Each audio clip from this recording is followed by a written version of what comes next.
I'm a dancer. I tried out for the Washington Redskins. I mean, people were saying, hundreds of women go out for that. I'm like, I don't care. Right. I want to do it. And 5 years in, I said to myself, you've been here 5 years. When are you going to achieve that TV goal that you had from the time you were a kid? The recession happened. Yeah. And I was a victim of that. So my contract was not renewed at WRAL. And that was the first time when I was really scared. What's going on, everybody? Welcome to the inaugural episode of the brand new podcast. I'm your host, Stephen J. Gaither. First off, I appreciate everybody for tuning in to this podcast. Please go ahead and hit the like button and leave us a comment and let us know what you got from this, which I'm sure you're going to get a lot because not only is this our inaugural episode, I came straight out of the box with a heavy hitter, someone that I know is going to, has done the work, is doing the work, and is also teaching others how to do the work of building their brands and enhancing their skills. And so there is no one else that I would enjoy having the inaugural interview of this of the brand new podcast with than Miss Valonda Calloway. Valonda, how are you doing? I'm doing great, Stephen. Thanks so much for having me. I really appreciate it. So for those of you who don't know, if you haven't checked the link in the description of the bio, Miss Calloway is a... There's a saying, Jill of all trades, and if there is one, it just might be the lady sitting across from me. She is a trained journalist. She is a host. She is a storyteller. She is an author. And above all, she is her own brand, walking, talking, and teaching others how to do so. Valonda, how are you feeling? We're here. First off, I got to recognize we're here on the campus of Winston-Salem State University. Thank them so much for allowing us to use the Adobe slate that they have here. Brand new. I know they didn't have anything like this when I was here. No. So certainly not when I was here.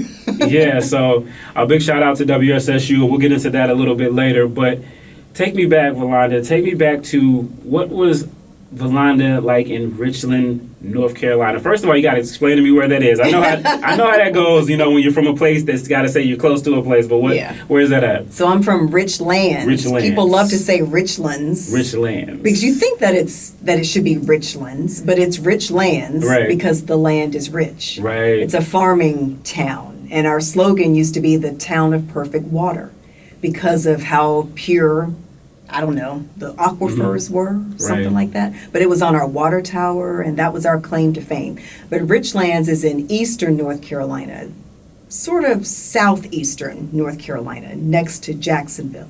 And Jacksonville is the home of Camp Lejeune, the largest Marine Corps base in the world. Right. And so that is our claim to fame, Camp Lejeune being next to it. And Mario Williams is also our claim to fame, number one draft pick in the NFL. I forgot what year, but 2000 something. Yeah, 2008, 2009 maybe. Something like that. Yeah. But those are a couple of things that we're known for. But we're a small town. And so growing up, I know it's hard to believe now because I talk so much. I was a bit of an introvert. But I had extrovert tendencies. I did not mind putting myself out there. I had big goals, big dreams, but I certainly didn't talk as much as I do now.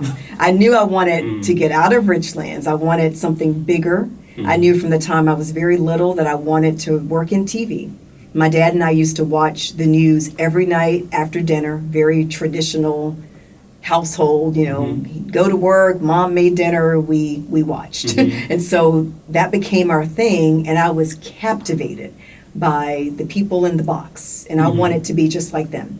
And I saw that they were traveling and telling stories and asking questions, and I thought, what a cool job to have. And so I knew from very early that I wanted to be a TV news anchor, TV news reporter. I also knew that I wanted to go to college. And most of the people in my family went to Winston-Salem State.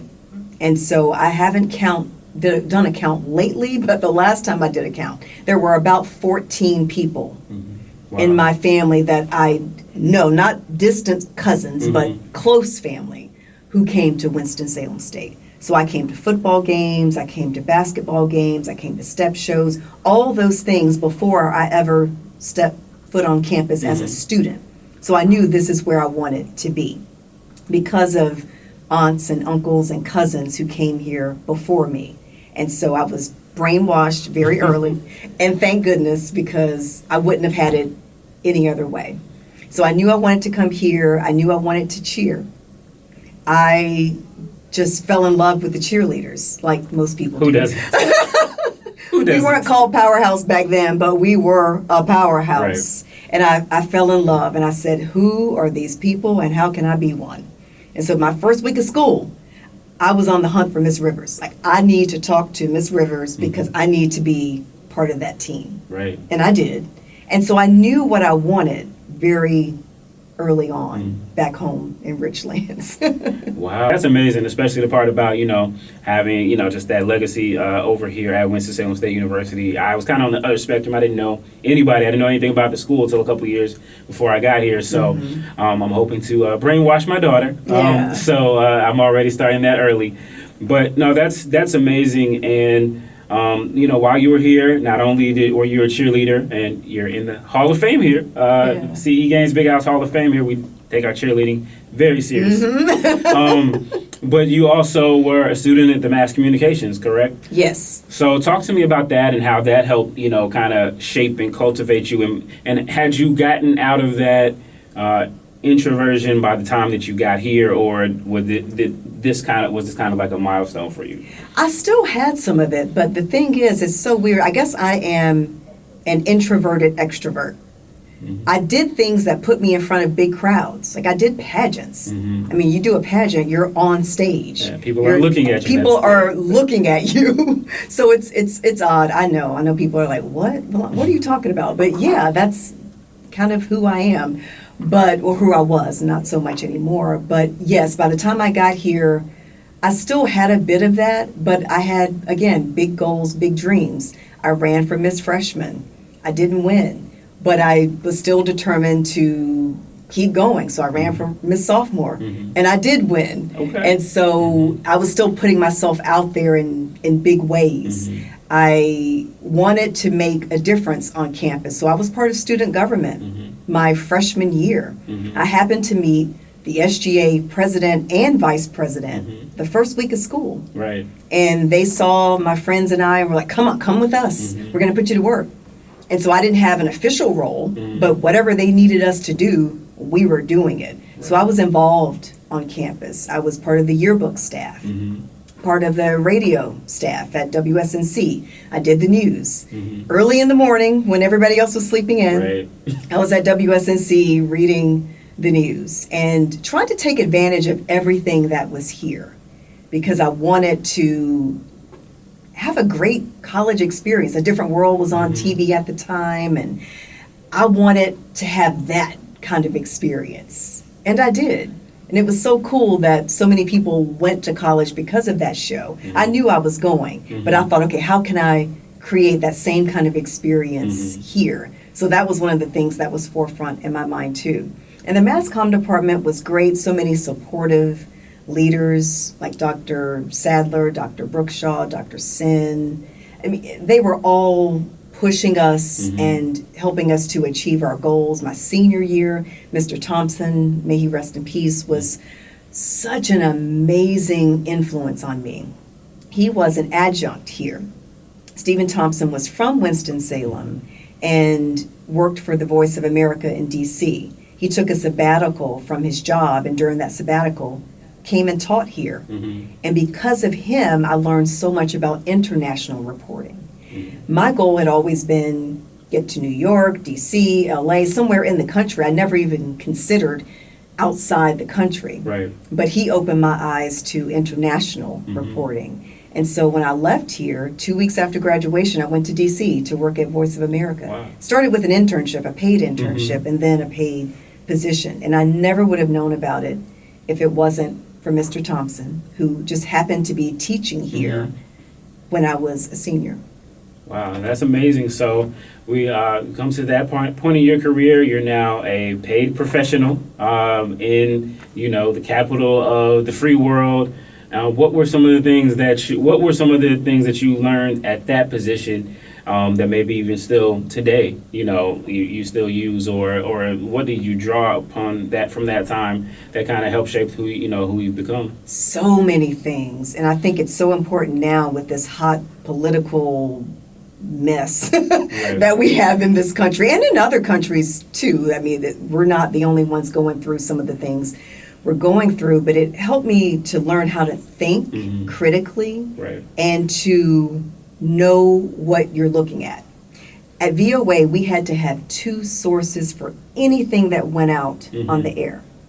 You couldn't just see a report about something Right. and put it on the air. You had to have two sources. Right. And I live and die by that today. Somebody can tell me something, but if I don't hear it from someplace else, I'm not going to believe it. Or I may, listen. Right. But I'm not going to know that that is the truth until I've heard it from another source.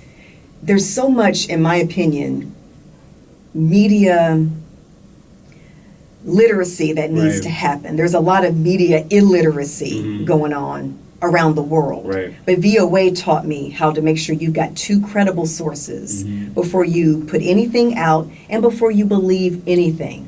Because now we've got so many citizen journalists, Right. so many podcasters. I mean, you put something in bold print and people believe it, Right. even though it may not be vetted information. Right. So I think that's the first thing that comes to mind that I learned at VOA.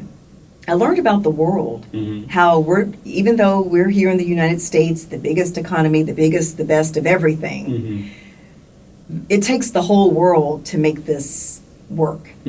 We're all interconnected. I learned so much about the diaspora, the African Right. diaspora. I didn't really consider, I'm from Richlands. We had black people, white people, and Mexicans. That's about it. Right. When I was growing up. I Right. wasn't exposed Same. to... Right. I know exactly. I get it. I get it. Yeah, I wasn't exposed to the world. Right. Multiculturalism. Multiculturalism, thank you for that. And I learned that at VOA. I became friends with people from all over the world. I went to an Ethiopian wedding because of an Ethiopian friend I made at VOA. And so he and I went to this wedding. I got to meet his family and to eat Ethiopian food, which I fell in love with and now still enjoy today. Right. But it just really opened my eyes to how big the world is and how much I needed to learn. Right. Right. Wow. And then you come from that experience and you come back to North Carolina, working in television news. Just talk about, the transition from that. You're going from a place that's really multicultural to, I think, Greenville was your first stop. What did you learn from your time there, from your beginnings in TV news that kind of, still sit with you today? I landed at VOA because of Mr. Thompson, but my goal had always been TV. And I was loving VOA, loving DC, and 5 years in, I said to myself, you've been here 5 years. When are you going to achieve that TV goal that you Right. had from the time you were a kid? And so I decided, I better do this now because I'm getting comfortable. If I don't do it now, Right. it ain't going to happen. Right. I was in my mid-20s, and I said I need to make a move. And so in TV, you have to work your way up. You don't land in a top 10 market or even a top 20 market Right. without doing some groundwork first. And so DC at that time was market 7. I would have loved to have gone to Right. work Right. in DC, but that wasn't going to happen. That's not how it works. Right. And so in order to get started, I had to go back. And so I took a part-time job at DC City Cable, so the public access channel in DC. Right. So I went part-time at VOA, part-time at DC Public Access, and gained some reporting experience, enough Right. to put together a resume reel. And with that reel, I went looking for jobs. Now, when you're starting over, the pay is terrible. Right. Right. I was making good money at VOA. As a 20-something-year-old. I'm driving a new car, living in a nice condo. I'm chilling. Right. I went. Cheering for the Washington Redskins. Yes, cheering for in unpaid position. Unpaid, yeah. But some perks. Right. But it wasn't helping my bottom line. So I had to go down. And that meant, how am I going to support myself? Mom and Dad. Right. And so I only looked for jobs near Richlands, in driving distance of Right. Richlands, so that I could live at home, get this experience, but not have to live like, in the gutter. In the gutter. Yeah. Didn't want to live in the gutter. Right. Yeah. So I went back home. Do not recommend 0 out of 10. No. So thank God for family. Went back home for 2.5 years and worked at WNCT in Greenville. And got thrown into the fire. My first day at work, I was on the street reporting. There was no ramp up. Right. It was go bird, fly. Straight to the highway, yeah. Go fly. And so that's what I did. So I learned how to shoot, how to edit, how to do all the things. All the things. Fix stuff when it broke. I did all of it. I was a one-woman band. So my territory was, Eastern North Carolina. And then eventually it was back home, Richlands, Jacksonville, the areas around where I lived. Right. And so I was on the ground reporting. And I knew I wasn't going to stay there. So they asked me to sign a 3-year contract. It's like, nope, can we do 2? They were like, nope. So I did 2.5. And 2.5 was all I needed to know that this is not where I'm going to stay. Right. I'm going to move on. Right. And then that's how I got to Raleigh. Right. So what I'm picking up from you even now is you're still probably in your 20s, late 20s. Just even though you had a vision of where you want to go, and even though you might have taken what some might have been detours or it seemed like detours, it seemed like you always had that vision in mind. Now, as your older self, I guess you have to admire. Do you ever sit back and just admire that? Because a lot of people, they would, you're like you said, you're living in DC. You're making decent money. You got things going for you, but you decided to take like you said, kind of just like a pivot. And had found my now husband, who was my boyfriend at the time. Right. Left him, left all of it. Right. I mean, didn't break up, but physically left the space that he was in. Right. So I'm ambitious. I have goals and I go after them. Always been that way. Like I said, I did pageants. I mean, that's one of the hardest things to do. You got people judging how you look, how you speak, judging everything. But I learned so much from that I still use today. I'm a dancer. I tried out for the Washington Redskins. I mean, people were saying, hundreds of women go out for that. I'm like, I don't care. Right. I want to do it. And so even if I hadn't made it, I would have tried again because as we saw with the student government. Yeah, that's kind of what I do. So yeah, I do sometimes sit back and marvel at all the things. I mean, it definitely is something that I think, I want people to take from this is that, like you said, a lot of times you have to do things that aren't necessarily what you would like to do. I know, just with HBCU game day, I know with that, started off and was doing it part-time and had, regular jobs making money. And then I had to,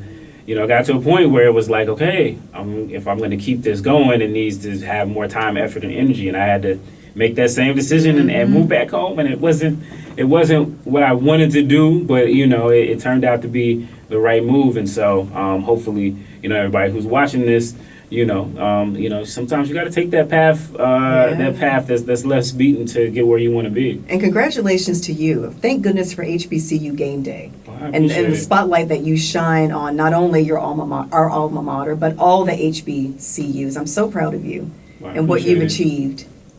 I mean, yeah, you employed me. We'll talk about that, because it's not always a straight line, as you've heard so far, to get to what you want. Sometimes you zigzag, but that's what community is about, right? Family and community. Yeah, and so much of what I got, I got here from WSSU, kind of like you. I kind of was like, a little bit in the shadows, a little bit, for me. I definitely was never on anybody's pageants. Let's say that, but no, it's I think it's just one of those great lessons in life, and that's what I really want people to get is the ability to pivot. Because when I look at your career and everything that you've done, I see that, and I think that is something that a lot of people are afraid to do. But you go from Greenville to Raleigh. Raleigh is your next stop. Yes. So when I was nearing the end of my contract, the station offered me an anchor position because I was hired as a reporter and I did anchoring as a fill-in. I never had a full-time anchor position. They offered me the morning and noon, which was number 2. The 6 o'clock was number 1. Right. So morning and noon was number 2. So I thought, oh yeah, a raise, be the number 2. Right. Let's talk. And when they showed me the money, I said, do I look like a fool to y'all? No, I turned that down. I considered it for a hot minute. And I said, no, I can do better. So I turned it down. Didn't have a job, but I got on my knees and prayed, as I do always. Right. I pray daily. It's not something I did just for that. But I had a specific prayer. Lord, get me to Raleigh. Okay. Any of the stations, just get me to Raleigh. Right. Because by this time, my now husband had proposed. And we thought, well, where are we going to live? Right. You know, we're getting married. We got to go somewhere. Right. Life is lifing. Life is lifing. And I knew that DC, Market 7, probably not going to happen going from... So Greenville was Market 104 at that time, which means it's really small. So I knew I wasn't going from 104. Not top 100, not quite. No, I wasn't going from 104 to 7.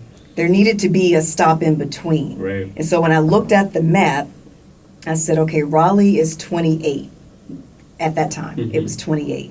Thought, this is achievable. So move to Raleigh. So I told my husband, move to Raleigh. Just... on a whim. Well, not a whim. I did some research. Right.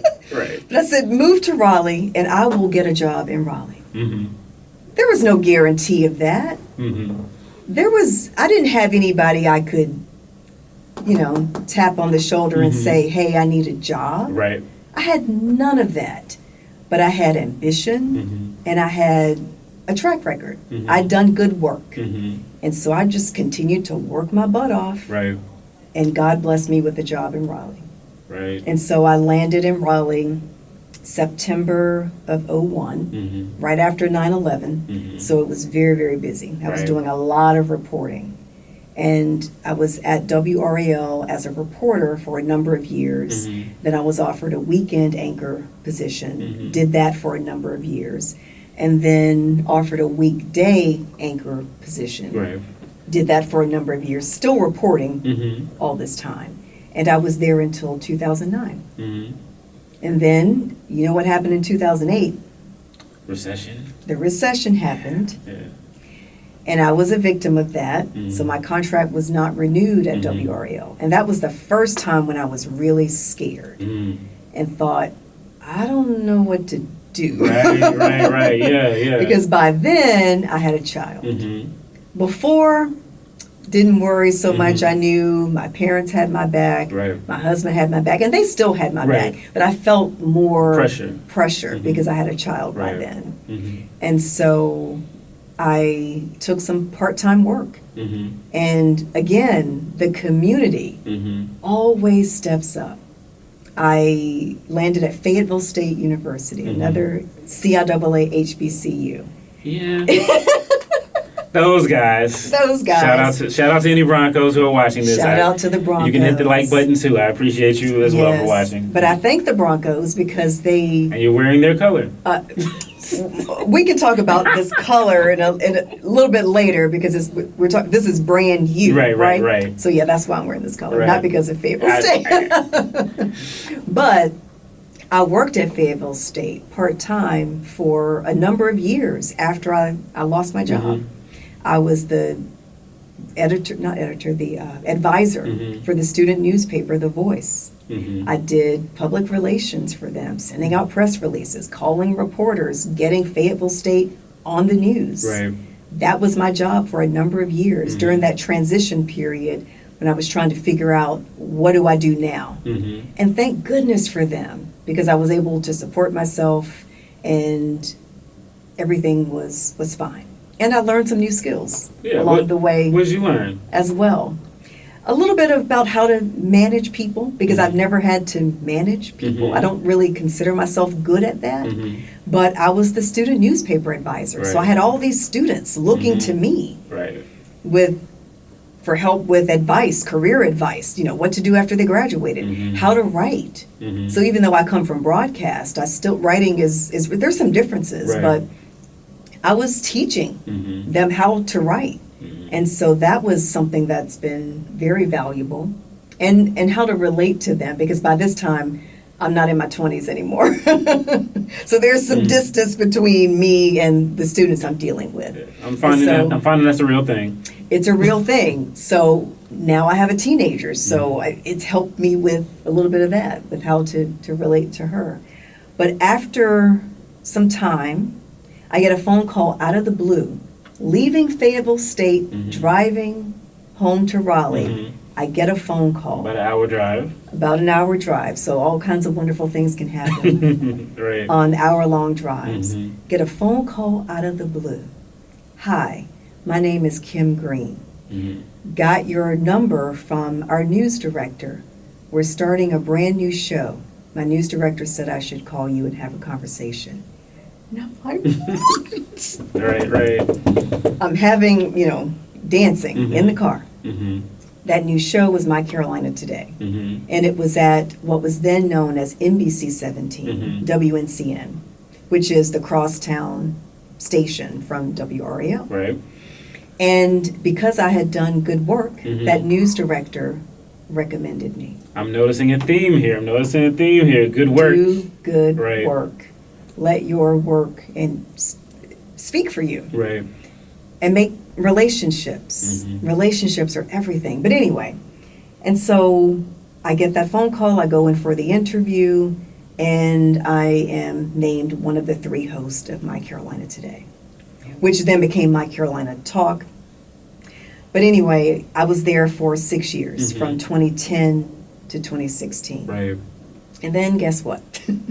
The company, it was a good run. I learned a lot of new skills, learned how to be a host, because I'd been a reporter, an anchor. Being a host is different. Being a true journalist, a reporter and a host, you are getting 2 sources. You are presenting facts. It's news. Being a host, completely different thing. So now I'm selling you stuff. I'd never been in advertising before. I had no idea how to do that. I didn't understand the nuances. Journalists usually try to run the other way from that. So, exactly. So I felt slimy for the first I could see that. year of doing the job. I felt really slimy. And I hadn't said to myself that I was done with news. I was still interviewing for news jobs. And then I decided, no, I'm going to stay here in Raleigh. My family is comfortable here in Raleigh, so let's stick with this hosting thing. Learn how to get good at this, Valonda, because I was not good in the beginning. I was pretty bad, actually. I mean, I know how to talk, how to be on camera, but I didn't know how. It was a transition. It was a transition. And so I learned how to be a host. And thank goodness I didn't lose my job, because I was pretty bad in the beginning. But they stuck with me and gave me time to learn how to get good at being a host. Well, you had a track record of doing good work. Yeah. So it was just a learning curve. Yeah. So I learned how to do that. And then in 2016, the company was sold to another company. And to cut costs, they thought, let's kill the show. So they killed the show in 2016. I mean, blindsided all of us. We do the show in the morning, and then the boss comes in and says, I need all of you in the conference room. And we're like, that doesn't sound good. We go to the conference room, and we're told we're ending the show in 2 weeks. 2 weeks? Are you kidding me? I'm going to be out of a job in 2 weeks. Well, I had a contract that took me for a few more months, for 3 more months. And then after 3 months, here I am again. No job, another pivot point. No money. What am I going to do now? So I've learned how to pivot. And so the day that the show ended, my husband, my daughter, and some friends came to the studio to support. And then my husband looked at me and he said, let's go on vacation. So off to the beach we went. He said, it's going to be fine. We had no guarantee that it was going to be fine. But he said, it's going to be fine. We're going to figure this out. And that's what we did.